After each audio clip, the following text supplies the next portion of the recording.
American dream does not come to those who fall asleep. The American dream.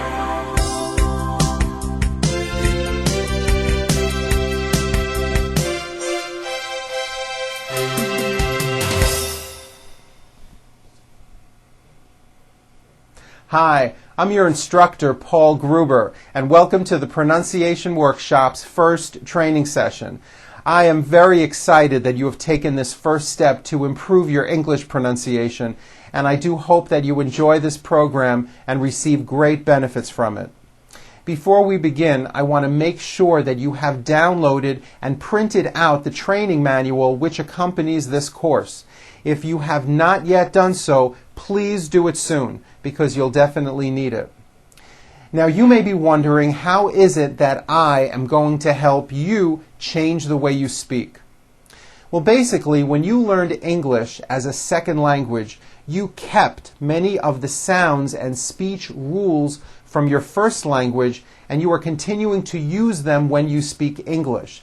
This is what gives you an accent. You are using the sounds and speech rules from your native language instead of the sounds and speech rules of English. And you know why? Well, because when you learned English, nobody ever showed you what the sounds and speech rules of English were until now. That's where I come in, because I am going to show you and train you on how to use these sounds and speech rules correctly. Knowing and using these rules will help you reduce or possibly even eliminate your accent. Now, throughout the program, you're often going to see me point to my mouth to show you how to produce a particular sound. I want you to pay close attention and try to copy exactly what it is I'm doing. I will be showing you how to correctly form new sounds by changing the position of your tongue or changing the shape of your lips. These small changes are going to make very big changes in your speech. Regarding practicing, I recommend that you use the training manual and try to practice often. When you practice, I recommend that you start out speaking slowly, out loud in a strong voice, while exaggerating all the mouth movements. What you will be doing is retraining the muscles of your mouth and your tongue to move in new ways, which will produce new pronunciation patterns. These new speech patterns will slowly and eventually evolve into your own spontaneous, fast speech. But it is important that you start out going very slow.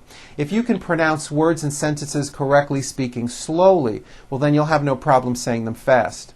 I believe practicing is important, but I do not believe it's the only key towards success. Being aware of your errors, that's the key. Being aware and also recognizing mistakes when you hear them will probably be the most important factor towards your improvement. Another thing I'd like you to keep in mind, and I'm sure you may have noticed this already, is that when most Americans speak, you will notice that we seem to open our mouths a lot, and there's a great amount of mouth movement. Watch my mouth when I say something like, "Wow, is it really raining on Wednesday?" Did you see how much my mouth seemed to move? It wasn't with my lips flat. It wasn't, "Wow, is it really raining on Wednesday?" There was a lot of movement. My mouth opened wide, but also my whole mouth moved forward. Now, I find many foreign speakers, maybe because of their language's characteristics, they don't move their mouths much, and there is very little facial movement. Because of this, to an American listener, the words often sound mumbled, making it very difficult for an American listener to understand what it is you said. One way to be better understood immediately is to become more aware of your speech and to really start opening and moving your mouth. I'd like you to try to observe what I'm talking about. When you speak to native-born Americans or watch TV or movies, notice how when Americans speak, generally our mouths really open big and our lips come forward. These movements have a lot to do with the sound of American English. I also want to add that I will often be asking you to repeat words and sentences on these videos. Try to think and act as if we're both sitting in the same room and I am directly right in front of you. Listen carefully to the words and sounds that I give you. Listen carefully to my pronunciation and watch my mouth. Then repeat the words back to me in your own voice with the techniques that I'm showing you as clearly as you can. Now, at first you may feel a bit foolish talking to your computer screen, but really you shouldn't. Make believe you are speaking directly to me. You will find this to be extremely helpful and effective. During the course of this program, I will begin by addressing consonant sounds, and then later on we'll work with vowel sounds. Now, vowel sounds, as you know, are A, E, I, O, and U, like A, O, E, and U. And consonant sounds are basically all the other letters and sounds, like B, Ch, S, T, F, G, Sh, W, and of course there are many, many more sounds. The consonants that we are going to cover in this first session are the consonant R and the consonant W. Okay, are you ready? Here we go. Let's get started. Let's start with the American R. R's are everywhere. They are probably the most commonly occurring consonant sound in English. One reason for this is that R's affect vowel sounds, especially when an R falls at the end of a word or after a vowel sound, as in the word car, or the word air, or the word turn. After working with so many non-native English speakers from around the world, I believe the R sound is one of the main causes for being misunderstood in American English. Therefore, this is why I've chosen to start out with this sound. Now, in some languages like Arabic and Spanish, the R is produced by bringing the tongue forward in the front of the mouth, behind the upper teeth, and rolling or trilling the tongue. Like that. Now, in some other languages like German and French, the R is produced in the back of the throat. But this is not how we produce an R sound in the United States. In American English, in order to say a clear R sound, two distinct things have to happen. The first thing is that our mouth and our lips come tightly forward, as if you would be saying the ooh sound. Do this with me. Say ooh, and make sure you're bringing your lips all the way forward. Say ooh. That's it. You see how your lips are forward? That's what you want to do. This is the position your mouth should be in when you produce an American R. Like that. And I'll bet you no one ever told you that. Now, the second thing is that your tongue moves back in your mouth. It doesn't come forward, it's pulled back. This is probably the opposite of what you are doing right now. So, for example, in the word rock, notice how my lips are coming forward and my tongue moves back in my mouth, and I push out the R sound. Watch this. Rock. Do it with me and exaggerate the R. Rock. Watch it with my head turned. Rock. You see that? See how the whole bottom of my face came forward? Don't be afraid to do this. This forward mouth movement is what is going to give you an American R sound. It's not rock, and it's not rock with your lips flat. Your whole mouth really has to come forward. Now later, I recommend that you practice doing this in front of a mirror while watching your mouth. Really push out the R, and remember to pull your tongue back. Now, one way of checking if you're doing this correctly with your tongue is by actually putting your finger around an inch into your mouth while saying an R word. Watch this. Rock. Like that. You should be able to take the tip of your finger and feel the tip of your tongue. If you do these two simple things, bringing your mouth forward and pulling your tongue back, I'm telling you, your speech is going to be clearer and you're going to sound so much better. Okay, we're going to start out with R's at the beginning of words. Here we go. Repeat after me. Rock, rip, reach, road, rain, rich, roam, raise, robe, rice. Very good. Now repeat this sentence. The round rooster rushed into the wrong road. Very good. Now, pronouncing R's like this may feel a little weird to you, but if you notice, this is how most Americans talk. Okay, now let's do R's at the end of words or after a vowel. When a foreign speaker produces an R which is at the end of a word or follows a vowel, it's usually very weak. It's not really heard, and it leaves the word open or unfinished. Like in the word car.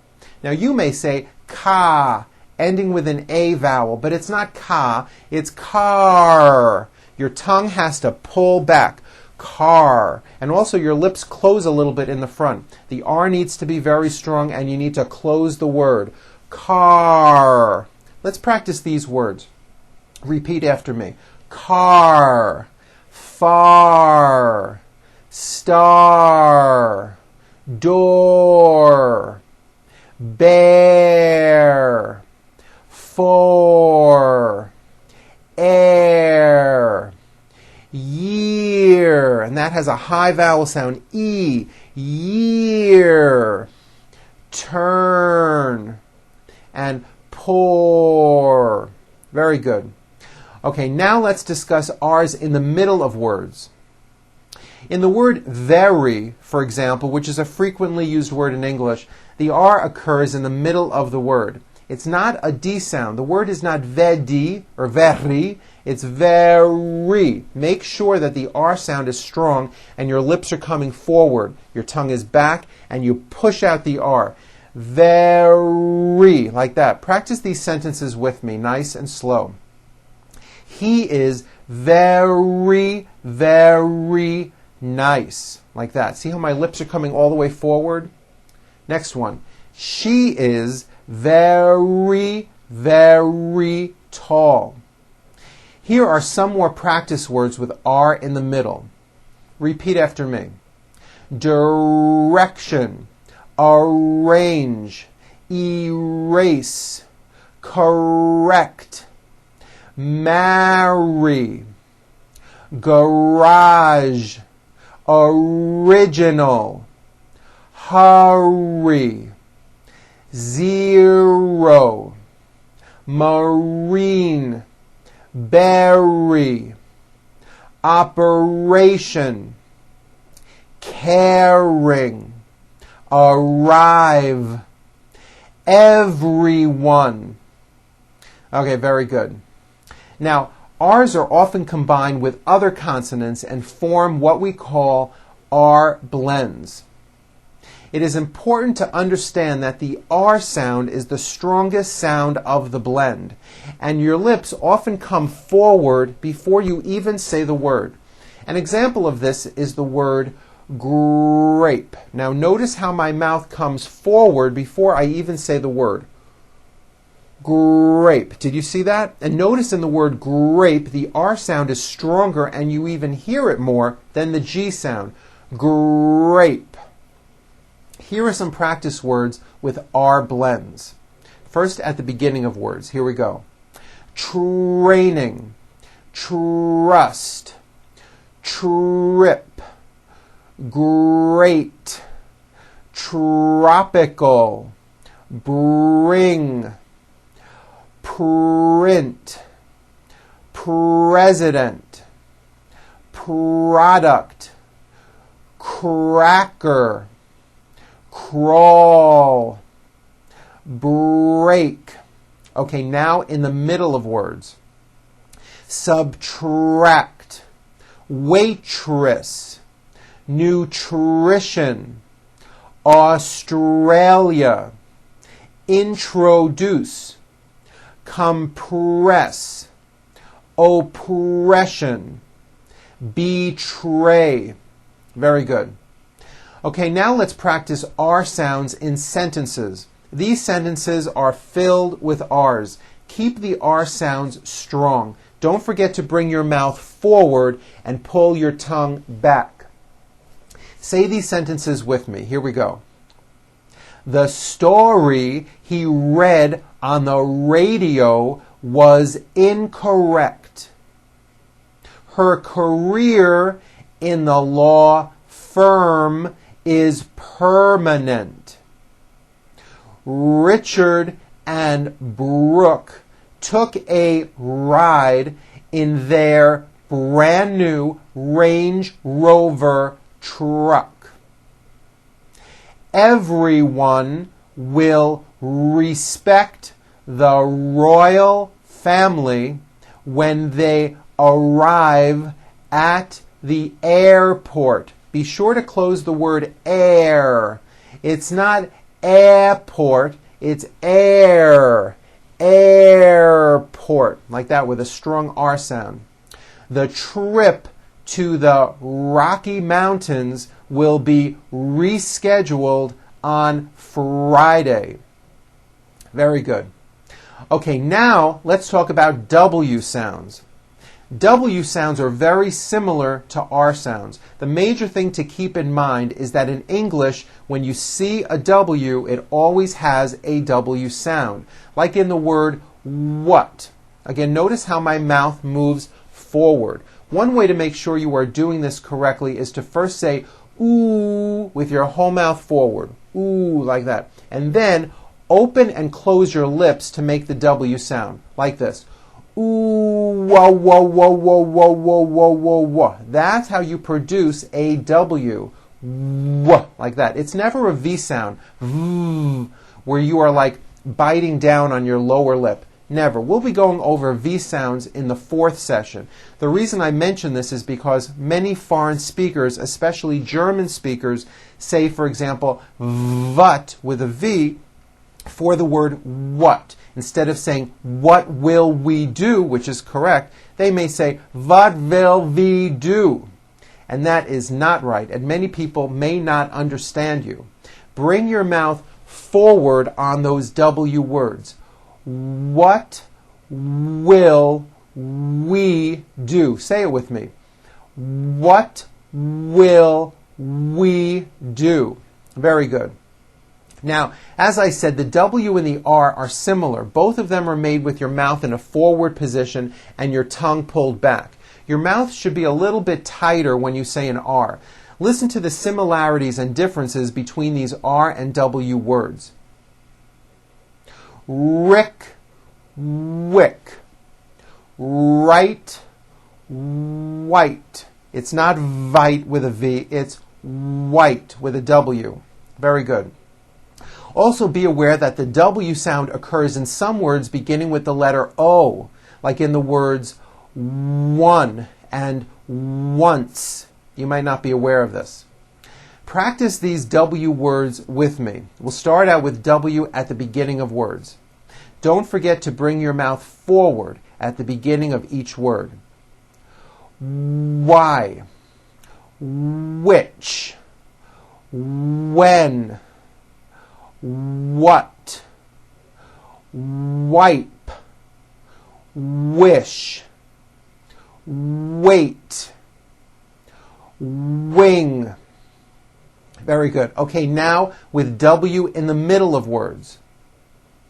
Always, away, beware, awake, someone, rewind, Halloween, Hollywood.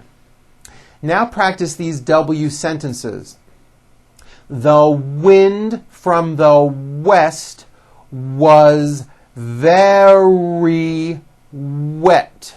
Remember, very starts with a V sound followed by a strong R. Was very wet. Very good. We woke up and washed the white washcloth. We waited for the waitress to give us water. We had a wonderful time in Washington and Wisconsin. Very good. Now, while we are talking about W sounds, I'd like to mention Q sounds. How are Q sounds related? Well, Q sounds are made with the K sound, k, k, and the W sound, w, put together. You may not have known that. So, for example, the word quick is pronounced with a K and a strong W sound. Quick, like that. Repeat some of these words beginning with the Q sound. question, quiet, queen, qualify, quit, Quebec, quilt, and also in the CH word, choir. Very good. Okay, here now is a paragraph which contains many R and W sounds. You may want to practice reading this paragraph a few times. Notice how my lips come forward on all my R's and W's. Try to do the same thing. And don't forget, do not roll your R's. Don't do that. Here we go. Ray was born in Russia. He dreamed of building the perfect roller coaster at the Grand Canyon in Arizona. He had a friend named Fred who lived in Norway. Fred's profession was designing railroad tracks, and his career involved traveling all around the world. Ray thought it would be perfect if Fred designed his roller coaster ride. Fred was creative, brilliant, and worked well with railroad tracks. He would be the perfect engineer for the project. The ride took 2 years to construct and was painted red and white. Everyone really wanted to ride the brand new roller coaster.